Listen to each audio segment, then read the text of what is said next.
जब से गइलो ना आइलो हुक देख के जियारा में जी कैसे ना जियल जाला ए अफदरा में दिल के पीर नीर बनी नयन से ढरकावता अब तो घर आजा ए राजा बड़ी याद सतावता अब तो घर आजा ए राजा बड़ी याद सतावता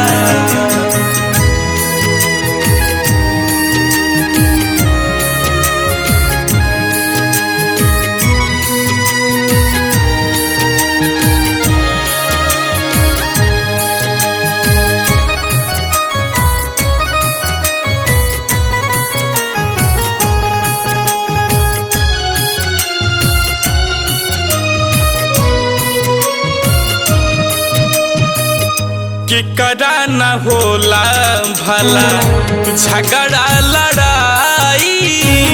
केहू न करेला तब से है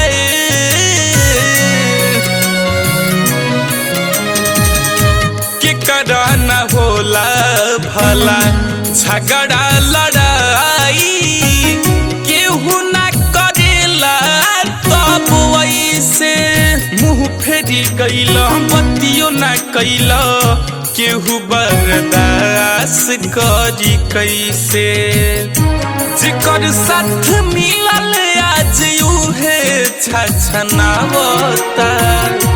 जिकर साथ मिलल आज उहे छछनावता अब तो घर आजा ए राजा बड़ी याद सतावता अब तो घर आजा ए सजना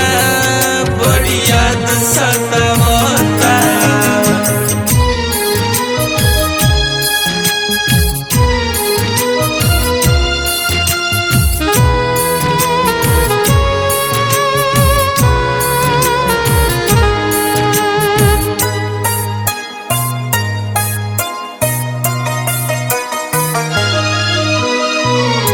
घर में अकेले हाल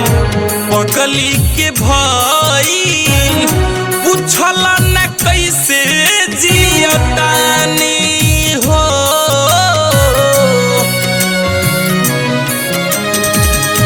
घर में अकेले हाल पगली के भाई पूछला न कैसे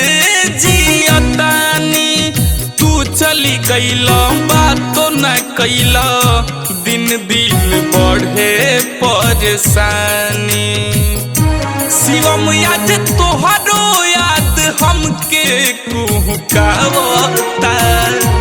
आज समरेश तोहर याद कुहकावता अब तो घर आजा ए राजा बड़ी याद सतावता अब तो घर आजा ए राजा